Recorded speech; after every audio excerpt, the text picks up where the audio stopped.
እህቶቼና ወንድሞቼ በርቱ፣ ወንጌል ያሸንፋል ከምንል ይልቅ ወሬ እያወራንበት ነው ብዙ ቤቶችን ወደ ፍርስራሽነት የቀየረ።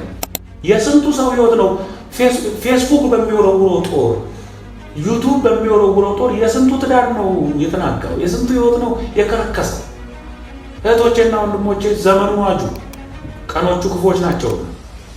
ሞኞች መሆን አይገባንም፣ ጥበበኞች መሆን አለብን። የምንውልበት ውሎ፣ የምንውልበት ግሩፕ፣ የምንውልበት ቲም በጣም ለእድገታችን ወሳኝ። ያለንን የወንጌል ግብ ወቅቶ የሚያዘረግፍ ሳይሆን የሚያበረታታ የሚያጠናክር፣ ድረስ፣ በርታ፣ ጠንክር የሚል ግሩፕ የሚል ቲም ያስፈልገናል ማለት። ስለዚህ የምትውሉበትን ውሎ ባልንጀራውን በደንብ አድርጎ ሞርዶ እንደሚያስተካክለው ብረት ብረትን እንደሚስል ማለት ነው። ባልንጀራውን በደንብ አድርጎ ይቀርጸዋል። ስለዚህ እህቶቼና ወንድሞቼ ይህን መልእክት የሰማችሁ ሁሉ ዘመኑን የምንዋጅበት እማንቀልድበት ሞኝ ወደማንሆንበት ጥበብ ውስጥ እንድንገባ በጌታ በኢየሱስ ክርስቶስ አሳስባችኋለሁ። ይሄ ግራ የገባውን ትውልድ ማረጋጋት የምንችለው ቤተክርስቲያን አብልጣ በተንበረከከች ቁጥር ነው። ስለዚህ እየወጣችሁ ፌስቡክንና ዩቱቡን የዘር መሰዳደቢያ የምታደርጉ ሰዎች ቅዱሳን፣ ይሄ እኮ ለእናንተ ጥሪ አይደለም። ሞኞች አትሁኑ። ዘመናችሁን አታበስብሱ። ዘመናችሁን በከንቱ እንዲያቃታሩት ወጣችሁ ሰው የምትሰድቡ፣ ሰው ወጣችሁ ብሔርን የምታቃሉ፣ ባለስልጣናትን ሙጥጭ ያላችሁ የምትሳደቡ ጸልዩላቸው እኮ ነው የሚለው። ጸልዩላቸው። ነገ ግን በሰራችሁ ስራ ታፍሩበታላችሁ። ስለዚህ አንድ ክርስቲያን ጥበበኛ ሊያሰኘው የሚችል የህይወት ስልት ምን አይነት የህይወት ስልት ቢከተል ነው? ምን አይነት የህይወት ስልት ብትከተል ነው አንዲት እህት ወይም አንዲት አማኝ እህት ጥበበኛ የሚያሰኛት? እውነቴን ልንገራችሁ፣ ዓለም ጥበብ የምትለው ምናልባት በዚህ ዘመን እግዚአብሔር የደነገገው የጥበብ አይነት አይደለም። ብዙ ሰዎች በሙዚቃ ውስጥ ያለን ጥበብ፣ ብዙ ሰዎች በዘፈን ውስጥ ያለን ጥበብ፣ ብዙ ሰዎች በዓለማዊ ዝንባሌ ውስጥና ዕለት ዕለት በሚደረጉ እንቅስቃሴ ውስጥ ያሉትን ጥበቦች ጥበብ ይሏቸዋል። ዕለት ዕለት ኢዮብ መጽሐፍ ምዕራፍ 28 ላይ እንደሚገኘው ወርቅን የመፈለግ 28 ሙሉ ስታነቡት ወርቅን ፈልጎ የማግኘት ከምድር ውስጥ እንጀራን የማውጣት ለሰው ልጆች ዕለት ዕለት ህይወት የሚጠቅሙ ነገሮችን ማከናወን ምናልባት በዛ ጥበብና በዛ ማስተዋል በዛ እውቀት ውስጥ ነው ሰዎች ሊሚት የተደረጉት። ከዚህ ያለፈ ከእንጀራ ያለፈ ይኸውላችሁ ምድር ላይ ከሚታየው ግርግር ያለፈ ጥበብ አለ፣ ማስተዋል አለ።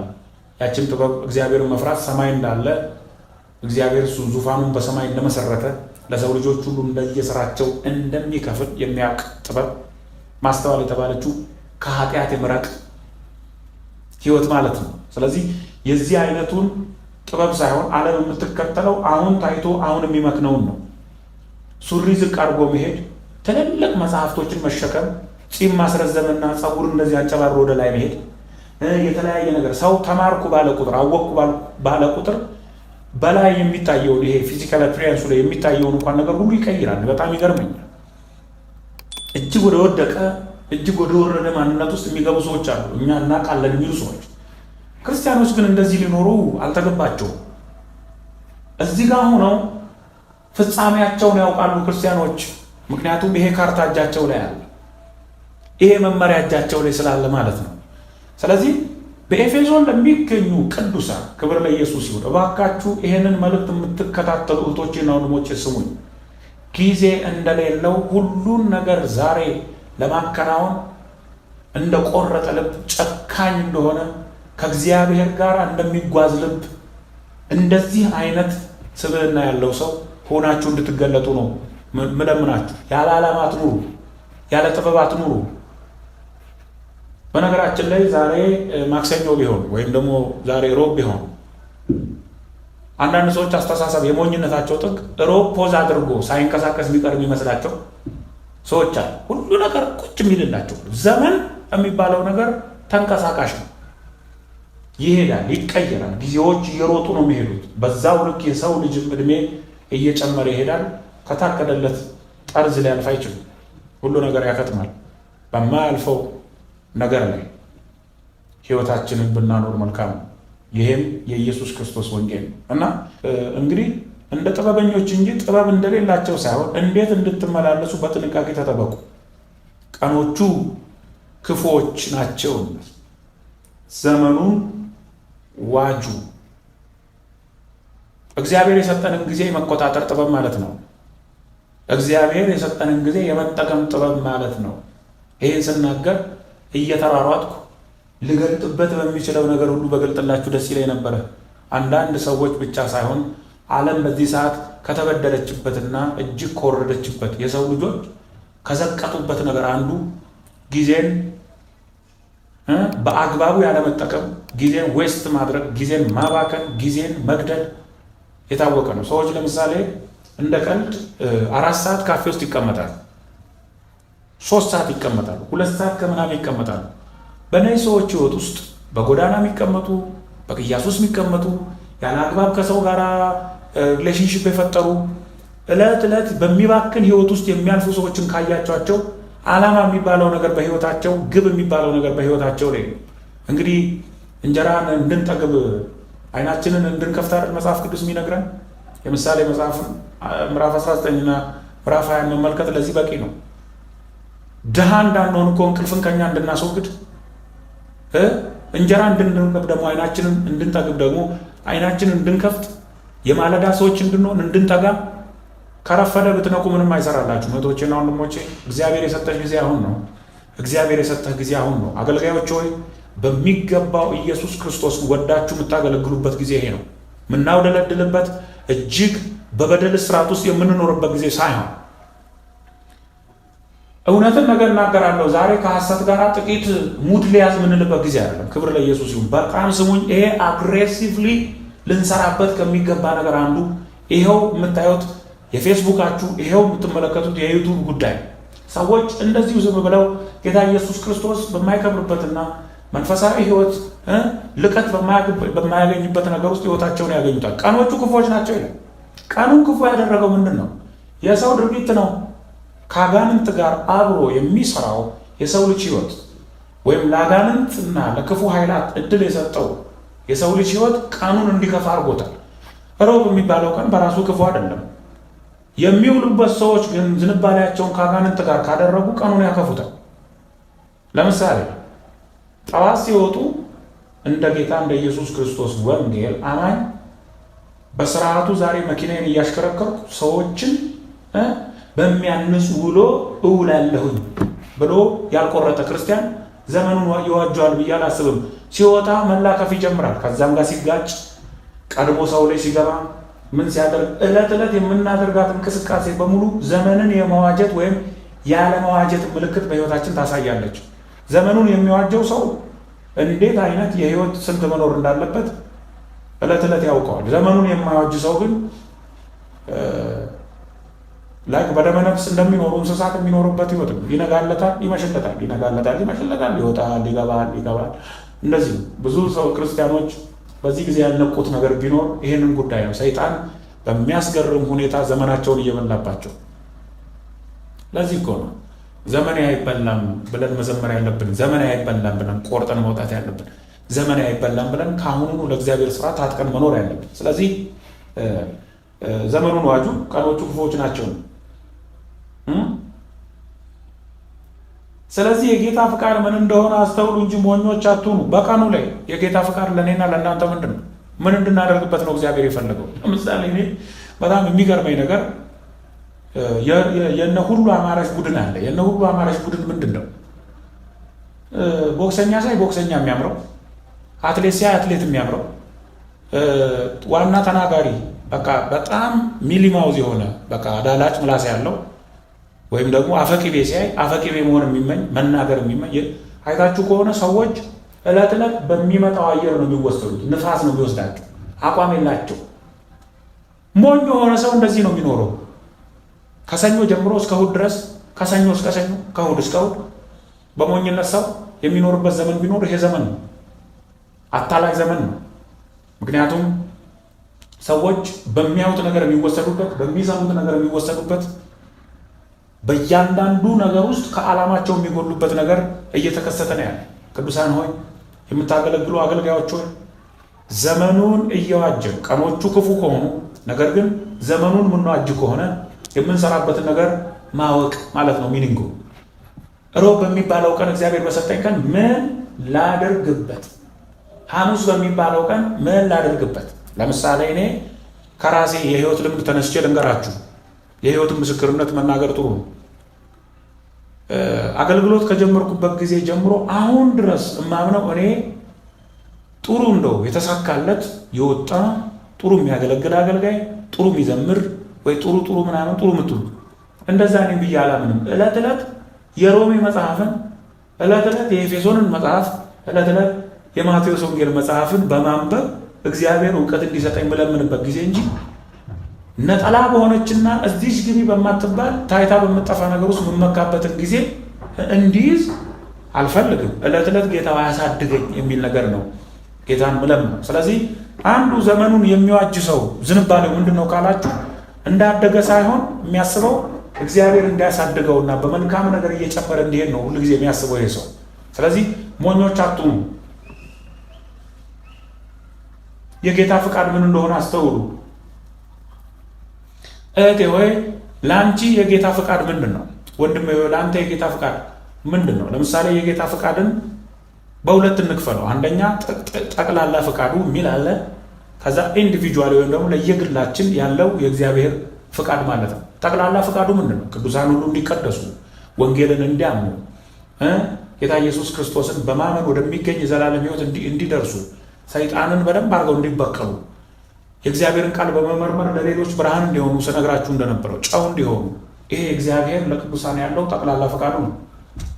በእያንዳንዳችን ሕይወት ውስጥ ግን እግዚአብሔር ያለው ስፔሻል ፍቃድ አለው። በምን ልናገለግል እንደሚገባን፣ ወይ ማንን ማግባት እንዳለብን፣ ወይ የት መሄድ እንዳለብን፣ ወይ ምን መስራት እንዳለብን። እግዚአብሔር ሆይ ይሄ ነገር ለእኔ ፍቃድህ ነው ወይ እዛ እንዲሄድ፣ እግዚአብሔር ሆይ ይህንን ነገር እንዳደርግ ፍቃድህ ነው ወይ ብሎ ጌታ አምላክን መለመን ከእያንዳንዳችን ደግሞ የሚጠበቅ ነገር ነው ብዬ አምናለሁ። ስለዚህ የጌታ ፍቃድ ምን እንደሆነ አስተውሉ እንጂ ሞኞች አትሁኑ። መንፈስ ይሙላባችሁ እንጂ በወይን ጠጅ አትስከሩ። ከዓመታት በፊት ወደ አንድ ቦታ ሄጄ ለአገልግሎት ከመግባቴ በፊት በማረፊያ ቦታ ጌታ አምላኬን ስለምነው ነበረ። ሕይወቴ በዚህ መቀጠል የለበትም፣ አገልግሎቴ በዚህ መቀጠል የለበትም፣ ዘመኔ በዚህ መቀጠል የለበትም። እጅግ የሚጨምር ማንነት በሕይወቴ ጌታ ሆይ እፈልጋለሁ። አሁን የሚሄደው ሕይወት እያረካኝ አይደለም፣ ደስተኛ አይደለሁም ጌታ ሆይ ብዬ ስለምነው መንፈስ ቅዱስ በውስጥ ያኖረውን ነገር ነው ለእናንተ የዘመርኩላችሁ። ምንድን ነው? ጠልቄ መሄድ እፈልጋለሁ፣ የኔ እርካታ ያንተ ክብር ነው። ላይ ላዩን መሄድ ይቅርብኝና ይስተሚ ወቴ በህልውና፣ ይስተሚ ወቴ በህልውና። መንፈስ ቅዱስ መንፈስ ቅዱስ ሙላኝ ተቆጣጠረኝ፣ ሌላ ሕይወት አይኑረኝ። ሙላኝ ተቆጣጠረኝ፣ ሌላ ሕይወት አይኑረኝ። ሃሌሉያ።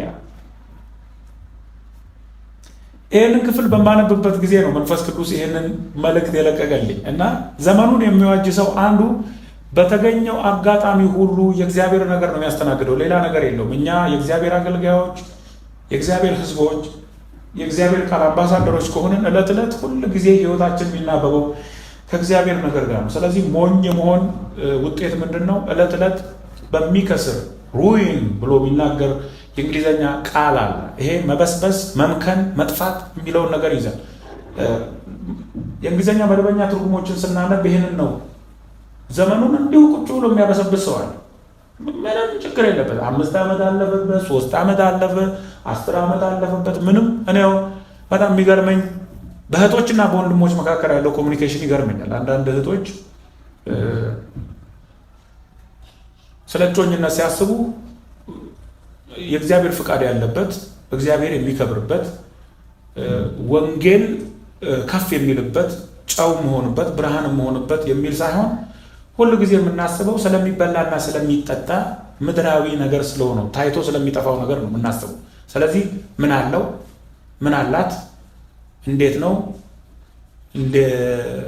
ወዴት ይገባል፣ ወዴት ይወጣል የሚለው በእግዚአብሔር ቃል ላይ መሰረት ያደረገ ሳይሆን እጅግ ሰዋዊ በሆነ ዝንባሌ ውስጥ ነው ብዙ ቅዱሳን ሕይወታቸው የሚያሳልፉት እንጂ ለምሳሌ የጉብዝና ልጆች እኮ በአህያ ልጅ እንዳለ ፍላጻዎች ናቸው። በደንብ አድርገው መውጋት ይችላል። አንዳንድ ሰዎች ቁጭ ብለው እድሜያቸው ዝም ብሎ ይበላል። ነገ አገባለሁ ሲሉ ከነገ ወዲያ ትንሽ ልብላ ሲሉ ትንሽ ሙድ ሊያዝ ሲሉ አንዳንድ እህቶች አሁን ጸጉራቸው ያስመካቸዋል፣ መልካቸው ያስመካቸዋል። ንቀታቸው ንቀት አይደለም። ስለ ጋብቻ እንኳን ሲያስቡ ከራሳቸው ማንነት ተነስተው እንጂ መጽሐፍ ቅዱስ መሰረት አድርገው አይደለም የሚያስቡት። ስለ ጋብቻ ስለ ጮኝ እንዲሁ ቁጭ እንዳሉ ዘመናቸው ይበላል። ከዛ ልክ የሆነ ቦታ ላይ ሲነቁ የነቁበት አግባብ ትክክላል።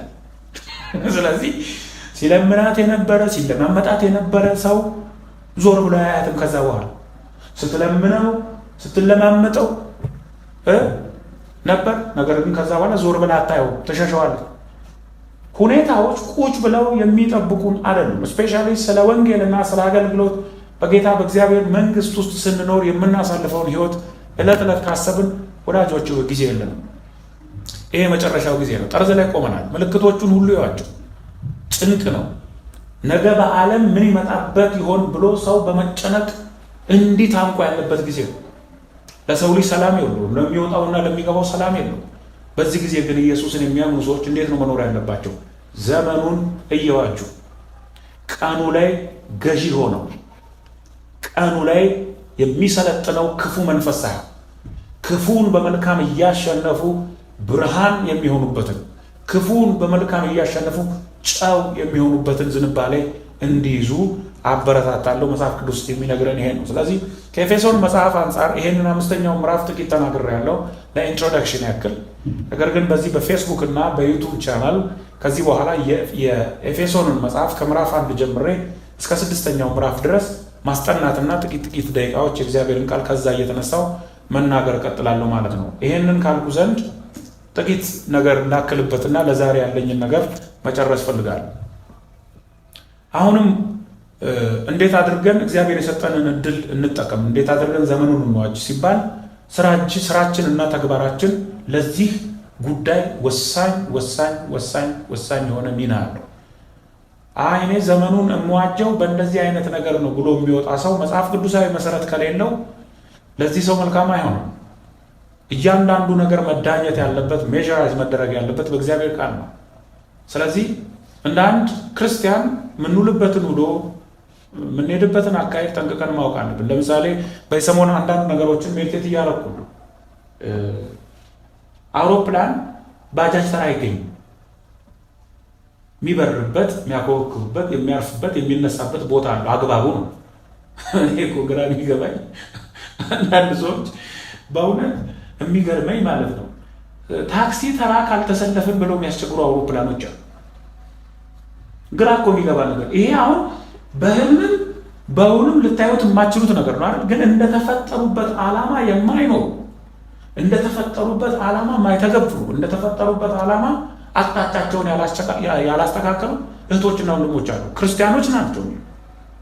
ክርስቲያን ነኝ በጌታ ምናለው የሚል ነገር ግን የአምልኮ መልክ ያለ ኃይሉን ግን የካደ ማንነት፣ ይሄ በጣም የሚያሳዝን ነገር ነው። ስለዚህ ባጃጆች እንደ ባጃጅ ተራ ውለው ሰርተው ይገባሉ።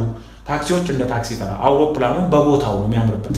ሁሉ ነገር በቦታው ሲሆን፣ ለምሳሌ እንዳልኳቸው የተነሱትም ኢሹዎች በሙሉ በየቦታቸው ሲሆኑ፣ የተነሱ ጉዳዮች በሙሉ በየቦታቸው ሲሆኑ ያምራል። አግባብ ነው። ውሎ ስለሚባለው ነገር ግን ሳስብ ሁሉ ጊዜ ለምናድግበት እድገት ይኸውላችሁ ለምናድገው እድገት ውሏችን በጣም ወሳኝ ነው። ና እንዘሙት፣ ና እንጠጣ፣ ና እናጭስ፣ ና እንስፈን ከሚል ሰው ጋር የሚውል ሰው ሊጸልይም አይችልም፣ የእግዚአብሔርን ቃል ሊያውቅ አይችልም፣ በቅድስና ሊኖርም አይችልም። ስለዚህ እድገታችሁ የተሰወረው በውሏችሁ ውስጥ ነው። ወይም ቲም የምትውሉበት ግሩፕ ምን ይመስላል? እንብላ እንጠጣ ብቻ ነው? ጾም ጸሎት አይመቸው? እግዚአብሔርን መፍራት እና ካብድ እባክህ እንኑር። አሁን የዚህ ዘመን ምን እንደሆነ ታውቃላችሁ? ኢየሩሳሌምን መደብ አደረጓት ተብሎ እንደተጻፈ መደብ የሆኑ ሰዎች አሉ። ለሚመጣ ዓለማዊ ሸቀጥ ሁሉ ማራገፊያ የሆኑ ቅዱሳን፣ የሚመጣ የፖስት ሞደርኒዝም ስፒሪት ጠርጎ የሚወስዳቸው ሰው። ይሄ በጣም ከባድ ነገር ነው። ሰይጣን ጥቂት ጊዜ እንደቀረው ወይም ጥቂት ዘመን እንደቀረው አውቆ እየተንቀሳቀሰ ባለበት በታላቅ ቁጣ በወረደበት ዘመን እኛ ምንተኛበት ምክንያት የለም። በታላቅ እግዚአብሔራዊ ቅናት፣ በታላቅ መንፈሳዊ ሪቫይቫል ተነስተን ወንጌል እንሰራለን። ኢየሱስ ያድናል። እነግራቸዋለሁ። ምንም የሚያሳፍር ነገር የለም። ሰው ወጥቶ እኮ የተለያዩ ዓለማዊ ነገሮችን ሲያከናውን በቦልድነስ ነው፣ ደረቱን ነፍቶ። እኛ ግን ፌስቡክ ላይ እንወጣና ኢየሱስ ክርስቶስ ያድናል፣ እህቶቼና ወንድሞቼ በርቱ፣ ወንጌል ያሸንፋል ከምንል ይልቅ ወሬ እያወራንበት ነው ብዙ ቤቶችን ወደ ፍርስራሽነት የቀየረ። የስንቱ ሰው ህይወት ነው ፌስቡክ በሚወረውረው ጦር፣ ዩቱብ በሚወረውረው ጦር የስንቱ ትዳር ነው የተናጋው፣ የስንቱ ህይወት ነው የከረከሰው። እህቶቼና ወንድሞቼ ዘመኑ ዋጁ፣ ቀኖቹ ክፉዎች ናቸው። ሞኞች መሆን አይገባንም፣ ጥበበኞች መሆን አለብን። የምንውልበት ውሎ፣ የምንውልበት ግሩፕ፣ የምንውልበት ቲም በጣም ለእድገታችን ወሳኝ ነው። ለምሳሌ በአውሮፓ ሀገር ውስጥ የታወቁ እግር ኳስ ተጫዋቾች አሉ። አውሮፓ ውስጥ ብዙ ነገር ተመቻችቶላቸው ግሩፑ እነሱን እያበረታታ በቃ አንተ በርታ፣ ትልቅ ደረጃ ትደርሳለህ፣ ከትንሽነት ጀምሮ አሳድገዋቸው የታወቁ እግር ኳስ ተጫዋቾች አሉ። እነዚህ ሰዎች እግር ኳስ የሌለበት ወይም ለእግር ኳስ ቫልዩ የማይሰጥ ወይም ደግሞ የእግር ኳስን ጥበብና ቴክኒክ ያላወቀ ግሩፕ ውስጥ ወስዳችሁ ብታስቀምጧቸው ለብቻቸው ጎልተው መውጣት አይችሉም። ግሩፕ የሚባለው ውሎ የሚባለው ነገር ለእድገታቸው ወሳኝ ነው። ስለዚህ እነዚህ ሰዎች የታወቁበት፣ እነዚህ ሰዎች ጎልተው የወጡበት ምክንያት ውሏቸው ነው፣ የሚውሉበት ኢንቫይሮንመንት ነው፣ የሚውሉበት ቲም ነው፣ ይዟቸው ወጥቷል። እኛም ሁል ጊዜ ስንውል ጽንስን የሚያጨነግፍ ያለንን የወንጌል ግብ ወቅቶ የሚያዘረግፍ ሳይሆን የሚያበረታታ፣ የሚያጠናክር፣ ድረስ፣ በርታ፣ ጠንክር የሚል ግሩፕ የሚል ቲም ያስፈልገናል ማለት ነው። ስለዚህ የምትውሉበትን ውሎ ባልንጀራውን በደንብ አድርጎ ሞርዶ እንደሚያስተካክለው ብረት ብረትን እንደሚስል ማለት ነው። ባልንጀራውን በደንብ አድርጎ ይቀርጸዋል። ስለዚህ እህቶቼና ወንድሞቼ ይህን መልእክት የሰማችሁ ሁሉ ዘመኑን የምንዋጅበት እማንቀልድበት ሞኝ ወደማንሆንበት ጥበብ ውስጥ እንድንገባ በጌታ በኢየሱስ ክርስቶስ አሳስባችኋለሁኝ። ይልቁን ደግሞ አሁን ከምናደርጋቸው ትልልቅ ቁም ነገሮች አንዱ ሴኪዩላር ገቨርንመንት ራሱ ይሄ የምናየው ዓለማዊው እንኳን የሆነው ይሄ የሚያስተዳድረን በዚህ ዓለም ላይ ያለው እንኳን ገዢ የሆነው መንግስት እንኳን ከቤተ ክርስቲያን የሚጠብቀው ነገር አለ። ቅዱሳን እንዲጸልዩ የሐዋርያው ጳውሎስ መልእክት በአንደኛ ጢሞቴዎስ መጽሐፍ ምዕራፍ 2 ላይ ምንድን ነው የሚያወራው? ከሁሉ በላይ አስቀድሜ መመክረው ብሎ የምናገረው ጸሎት እንዲደረግ በቤተ ክርስቲያን ይላል። ይሄም ለርዕሰ ብሔሮች ወይም ለገዢዎች፣ ለባለስልጣናት እንዲደረግ። ምክንያቱም ሲያስረዳ ጸጥና ዝግ ብለን እንድንኖር ይላል። ራሱ ሰላም እናመጣው ራሱ ይሄ ግራ የገባውን ትውልድ ማረጋጋት የምንችለው ቤተ ክርስቲያን አብልጣ በተንበረከከች ቁጥር ነው። ስለዚህ እየወጣችሁ ፌስቡኩንና ዩቱቡን የዘር መሰዳደቢያ የምታደርጉ ሰዎች ቅዱሳን፣ ይሄ እኮ ለእናንተ ጥሪ አይደለም። ሞኞች አትሁኑ። ዘመናችሁን አታበስብሱ። ዘመናችሁን በከንቱ እንዲያልቅ አታርጉት። ወጣችሁ ሰው የምትሰድቡ፣ ሰው ወጣችሁ ብሔርን የምታቃሉ፣ ባለስልጣናትን ሙልጭ ያላችሁ የምትሳደቡ ጸልዩላቸው እኮ ነው የሚለው። ጸልዩላቸው። ነገ ግን በሰራችሁ ስራ ታፍሩበታላችሁ። አሁን ራሱ እንኳን የለቀቃችሁት ምስል ቁጭ ብሎ ዘመናችሁን ሁሉ እየወቀሳችሁ የምትኖሩ ሰዎች አለ። ተሳድባችሁ ውጭ ሀገር ቁጭ ብላችሁ እንደፈለጋችሁ ገቨርንመንትን ጠብርግፍ አድርጋችሁ የምትሳደቡ ሰዎች፣ ይሄ ምናልባት ኢየሱስ ክርስቶስ ለሌለው ቀላል ሊሆን ይችላል። ለቅዱሳን ግን ይህ አግባብ አይደለም። ለእኔና ለእናንተ አልተፈቀደም። እኛ ይኸው ወንጌል እንድንናገርበት የሰላም ሰው እንድንሆን ነው የተደነገገው። ከዛ ውጭ እንዘምራለን፣ ጌታን እናመልካለን፣ የክፉ ኃይላትን ስራ እየወጣን በዚህ ቻናል እናፈርሳለን። ጥንቆላን እናፈርሳለን፣ ሟርትን እናፈርሳለን፣ መተትን እናፈርሳለን፣ ድግምትን እናፈርሳለን። በቃ እየወጣን ጸሎት ነው የምናደርግበት። ከዛ ውጭ አንገታችንን አስግገን እንደዚህ እንትናችንን አስተካክለን ወጥተን ሰውን ከፍ ዝቅ አድርገን ለመሳት ማን ነው የፈቀደልን? ለቅዱሳን ከዚህ ነው የተማርነው ወይስ ሐቀኛ ተናጋሪ ለመባል የግዴታ ሰዎችን ስብናቸውን ማቅለል አለብን? እሱ እኮ ፊት ለፊት ተናጋሪ ነው እንዲባል የሰው ስብና መንካት አለብን?